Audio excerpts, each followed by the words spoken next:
going on, Jerome? So after the Minnesota Vikings started off the season 0-3 and allegedly 1-4, a prevailing wisdom was that the Vikings will be sellers at the NFL trade deadline after Week 8.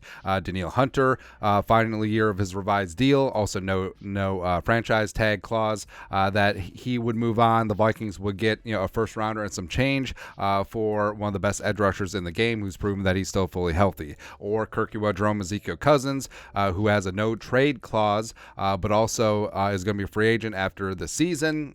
Moving on because, hey, Kirko to the Jets. Hey, Kirko to the Falcons because Aaron Rodgers popped his Achilles, as well as Desmond Ridder is ass. Thank you, respectively. But that never came to fruition. Also, a lot of people talked about potentially trading. No. Never. That's all. But again, if the Vikings had continued to slide, it would have made sense for General Manager Kwesi adofo-mensah and the Vikings to look at all options at the trade deadline. But, by God, that's a Vikings music. The Vikings just coming back from the dead, like The Undertaker, winning 2 in a row, including beating the big bad San Francisco 49ers, the best defense in the league, and humbling Brock Purdy. No big deal. No big deal. But with the Vikings barreling into Lambeau and looking to go 2-0 in the division and square up at 4-4 on the season, the Vikings look like they may be buyers as opposed to sellers at the trade deadline, and I'm certainly all for it, man, because there's so many fun options.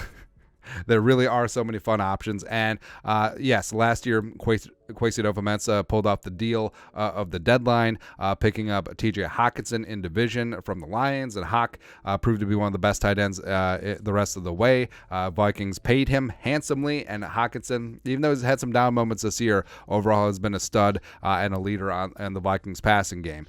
So Kwesi ain't afraid to make big-time deals. And even though this is only year 2, let's get after it again, man. And looking at some trade deadline targets that we already pointed out, Jalen in division, Patrick Surtain at corner. So what's amazing is that the Vikings offensive line is so highly rated by the analytics, but the running game has been so inefficient. And yes, Cam Akers, yes, Chandler, but I mean, just adding Saquon Barkley or Derrick Henry for half a season, let's go, man. Or if you want to do some estate planning, maybe you don't plan on hanging on to Danielle in the next offseason, but bringing in Chase Young and then working on an extension, or bringing in Brian Burns and working on an extension, or just adding some size, some meat along the defensive line. Derek Brown, Neville Gallimore, T.R. Tart, do the damn thing up front.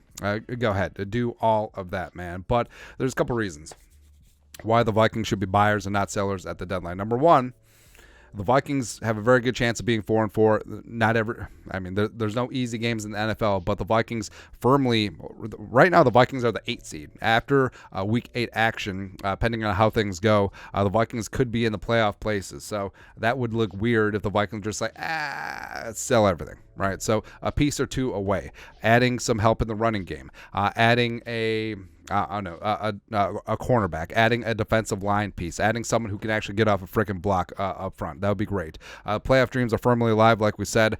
Vikings are firmly in the playoff chase in the NFC. Plus, the Vikings are going to be a tough out. Justin Jefferson hamstring is going to be healthy and good to go. And, Kirko's playing out of his mind. The defense can get after the quarterback's ass, and they're opportunistic. And the offensive line is playing lights out. So, the Vikings are going to be tough. And we said this before. Even when the Vikings were 0-3, 1-4, this year's team is better than last year's team that went 13-4. Also, I don't think the Wilfs will allow it, because the fan reaction, especially if and when the Vikings go up to Green Bay and destroy the Packers, if all of a sudden... So you're telling me, if all of a sudden the Vikings get to 4-4, winning 3 in a row, including 2 in division on the road, and beating the Niners, the number 1 team in the NFC, right, meow, that... fans wouldn't revolt. Fans wouldn't tear up their tickets for the remaining home games. And it would just be... it would be a debacle. And that's why I don't think the ownership would allow it. And Wilfs...